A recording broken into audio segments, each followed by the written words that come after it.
Gujarat model है, वो यही तो गुजरात मॉडल है। आग लगाओ, जनता को भड़काओ और जनता को मरवाओ। नेता क्यों नहीं मर रहा? इसने वो रैली आहूत की, वो नेता के किसी के चोट लगी, वो नेता सारे मर जाओ, वो राड में जाकर मरेगा। हम राड चाहते ही नहीं, हम शांति चाहते हैं, हम प्यार चाहते हैं। तो फिर हमारा नाम क्यों ले रहे हो? चुन के एक कम्युनिटी को पूछ करके गोली मार रहा हो, उसका मानसिक संतुलन ठीक नहीं है? आपने देखा अनिल विज का परसों क्या बयान आया था, कल क्या बयान आया? तो मानसिक संतुलन इन नेताओं का बिगड़ गया है, इनका सुधारना पड़ेगा मानसिक संतुलन।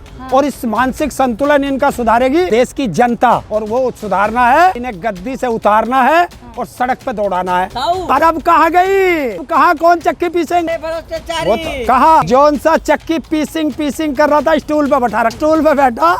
तो ये देखो, तभी तो संबित पात्रा कह रहे। हाँ, एक काम किया, आज तक मेरे देश में बेटियों की ऐसी नंगी परेड नहीं हुई थी, वो करा दिया। 3 महीने से मणिपुर जल रहा है, प्रधानमंत्री के मुंह से एक शब्द नहीं निकला।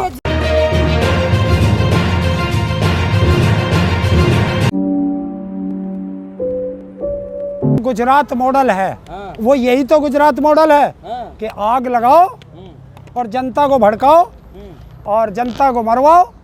नेता क्यों नहीं मर रहा? जिसने वो रैली आहूत की, वो नेता के किसी के चोट लगी, वो नेता था वाकई? तो जनता को मरवाते हैं। और जनता को समझना चाहिए, जो उस रैली में गए थे उनके परिवारों को समझना चाहिए कि आपके बेटे कहाँ जा रहे हैं। बोले अच्छे दिन आ गए हैं, श्री राम राम चिल्लाएंगे लोग, अब देख रहे हैं। चलो तो अच्छी बात है, अच्छे आगे तो ये अच्छे है। ये अच्छे दिन आप लोगों को मुबारक। फिर क्यों भड़क रहे हो? आगे अच्छे दिन तो हिंदू रहे, जाटों ने साथ छोड़ दिया हिंदुओं का। जाट कहाँ से, कब से हिंदू हो गए? साथ छोड़ दिए जाटों ने हिंदुओं का। जाट कब से हिंदू हो गए? अरे भाई, हमारी बेटियां यहाँ जंतर मंतर पे बैठी थी, तब तो कहते थे ये जाट है।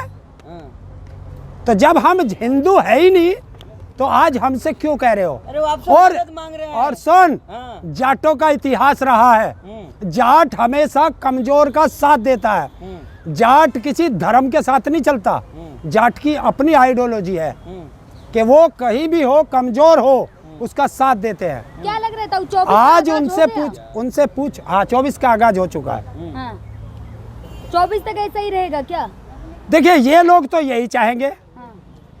जनता को लड़ना नहीं चाहिए। जनता को सिर्फ ये पूछना चाहिए कि जो 9 साल में भाजपा सरकार ने वादे किए हैं, वो वादे कब पूरे होंगे? मोनू मिनिस्टर की गिरफ्तारी क्यों नहीं हो रही है? अशोक गहलोत कह रहे हैं कि मैं गृह मंत्री हूँ, मैं मुख्यमंत्री हूँ, आप मेरे से पूछ रहे हो? ये सवाल आप सरकार से पूछ सकते हैं कि कोई अपराधी की गिरफ्तारी क्यों नहीं हो रही। अच्छा ताऊ, जिस तरह से, लेकिन सवाल तो आप ही लोग पर लगातार हिंदू जाटो सवाल कर रहे हैं कि आप लोग साथ दे नहीं रहे, हिंदू मारे जा रहे, काटे जा रहे हैं। सारे मर जाओ, जो राड में जाकर मरेगा। हम राड चाहते ही नहीं, हम शांति चाहते हैं, हम प्यार चाहते हैं। तो फिर हमारा नाम क्यों ले रहे हो आप? अमन चोपड़ा कह रहे इन पत्थरबाजों का परमानेंट सॉल्यूशन होना चाहिए। तो वो चले जाओ, कर दो, सरकार तुम्हारी, करो। करते क्यों नहीं? करके देख लो। मैं तो ये कह रहा हूँ, वहाँ से करीब 4-5 हजार चप्पल पड़ी, उनसे कह दो वे अपनी चप्पल तो उठा लाओगे जो वहाँ गए थे। लेकिन तब ट्रेन में गोलीकांड तो आपने भी देखा होगा ना, देश में रहना है, वोट देना है, तो ये उसने दिखा दिया कि नफरत किस तरीके से लोगों के खून में भर दी गई है। ये उसका नतीजा है। और मैं देश की जनता से अपील करता हूँ कि शांति बना के रखे, भाईचारा बना के रखे, नफरतियों से बचे। और आपके पास एक ही सलूशन है, तख्त बदल दो, ताज बदल दो। और जो देश में हिंसा फैलाए, ऐसे नफरतियों की सरकार बदल दो। लेकिन कहा जा रहा है चेतन का मानसिक संतुलन ठीक नहीं था। किसका? जिसने जो व्यक्ति चुन के एक कम्युनिटी को पूछ करके गोली मार रहा हो, उसका मानसिक संतुलन ठीक नहीं है। आपने देखा अनिल विज का परसों क्या बयान आया था और कल क्या बयान आया? तो मानसिक संतुलन इन नेताओं का बिगड़ गया है। इनका सुधारना पड़ेगा मानसिक संतुलन। और इस मानसिक संतुलन इनका सुधारेगी देश की जनता। और वो सुधारना है कि इन्हें गद्दी से उतारना है और सड़क पे दौड़ाना है। ताऊ, कुछ हिंदुवादी संगठन कह रहे हैं कि अब इलाज आप लोग का जरूरी हो गया, इलाज करना। जिसमें हिम्मत हो वो कर लेना।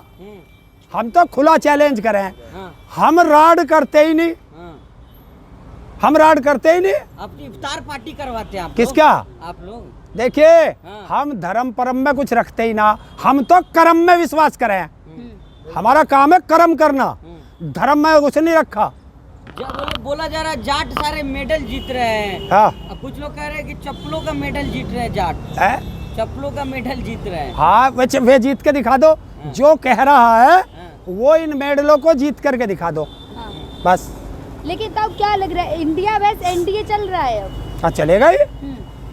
किसकी हिम्मत है जो इंडिया के खिलाफ कोई दो शब्द बोल दे? कह तो इंडिया की तुलना कर तो दी है मुजाहिद से, है?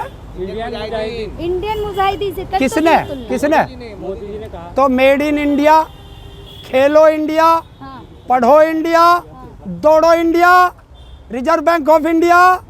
प्राइम मिनिस्टर ऑफ इंडिया, ये सब मुजाहिदीन के सदस्य हैं क्या?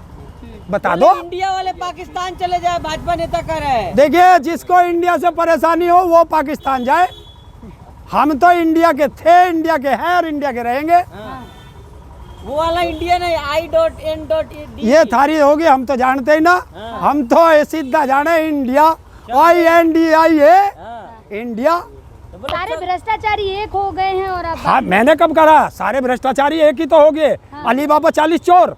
इंडिया में सारे भ्रष्टाचारी एक हो गए। इंडिया में देखिए भ्रष्टाचारी तो भारत में ही रहेंगे, कहाँ जाएंगे? हाँ। लेकिन वो उसमें हो गए अली बाबा 40 चोर में। जो अब तक देखिए हाँ। जाके पूछो, ऐसा नहीं होता। हाँ। सवाल उससे किया करो जिसके मतलब का हो। जो अब तक ये एक सरकार दूसरे से पूछो। जो अब तक एक दूसरे को पानी पी पी के गाली दे रहे थे, अब एक साथ एक टेबल पर बैठे हैं। बिल्कुल बैठे हैं। आप देखो ना वार्षिक उसमें राजस्थान में हाँ, है ये अली बाबा बोल रहा था हाँ, कि मेरी गारंटी है सब भ्रष्टाचारियों को जेल भेज दूंगा। हाँ, और तीसरे दिन जिसपे 70,000 करोड़ का इल्जाम लगाया हाँ, भ्रष्टाचार का, हाँ। अजीत पवार को डिप्टी सीएम बना दिया। और मुझे लगा कल या परसों उसकी पीठ थपथपा रहा था ऐसे। हाँ, कौन? अली बाबा 40 चोरों की पीठ थपथपा रहा था। हाँ। तो सारे भ्रष्टाचारी है वही से। पिसिंग था वो। और अब कहाँ गई? अब कहाँ कौन चक्की पीसेंगे? सारे भ्रष्टाचारी वो तो कहाँ? इंडिया वाले चक्की पिसिंग। जौन सा चक्की पीसिंग कर रहा था स्टूल पे बैठा रखा है, स्टूल पे बैठा। तो ये देखो तभी तो संबित पात्रा कह रहे हैं 2024 में भाजपा आना तय है। देखिए ये भट्टे के मुंशियों की मैं कोई विश्वास नहीं रखता। हाँ। ये तो भट्टे के मुंशी है। भट्टे का मुंशी क्या होता है? डॉक्टर देखिए सम्मानित है। भट्ट क्या सम्मानित? हाँ? क्या प्रवक्ता प्रवक्ता है, है यो भाजपा। क्या हो? देश के राष्ट्रवादी पार्टी का प्रवक्ता है वो। कहा कुत्तों की तरह भौंकने वाला इंसान है। डॉक्टर और भी जो मैंने भट्टे का मुंशी कहा, जिस तरीके से भट्टे के मुंशी को उसका मालिक सुबह एक पर्चा दे देता है कि आज इसकी इतनी ईंट जाएंगी, इसकी इतनी ईंट जाएंगी, इसकी इतनी ईंट जाएंगी, हाँ, उसी तरह सुबह जो है इन्हें बीजेपी वाले एक पर्चा दे दें हाँ, कि आज तुम्हें सुबह से शाम तक इस पे भौंकना। हाँ, और तुम कहना कलकत्ते में ये हो गया, हाँ। वो कहेंगे ना जम्मू कश्मीर में ये हुआ। हाँ, तुम कहना आज रोटी नहीं मिली, हाँ। तो ये कहेंगे क्योंकि इन्हें तो एक बता रखा जम्मू कश्मीर में ये हुआ, हाँ। वहाँ के अलावा कुछ नहीं। तो भट्टे के मुंशी हुए नहीं हुए? तो तब आप नहीं चाह रहे हैं कि 24 में हिंदू राष्ट्र बने? है? हिंदू राष्ट्र बने? नहीं चाहता मैं। हाँ। ना क्यों नहीं चाहते? कोई माई का लाल हाँ। पैदा नहीं हुआ जो भारत को हिंदू राष्ट्र बना दे। तमाम हिंदुवादी संगठन कह रही है कौन? एक मौका मोदी जी को और दीजिए। क्यों 60 महीने मांगे थे, हाँ। देश ने 120 दे दिए। 120 में क्या करा? बाबा क्या नहीं बागेश्वर किया? कह रहे हैं हैं? कि हिंदू क्या राष्ट्र नहीं बन के हिंदू रहेंगे। थक गए। हाँ एक काम किया हाँ। कि आज तक मेरे देश में बेटियों की ऐसी नंगी परेड नहीं हुई थी, वो करा दिया। 3 महीने से मणिपुर जल रहा है, प्रधानमंत्री के मुंह से एक शब्द नहीं निकला।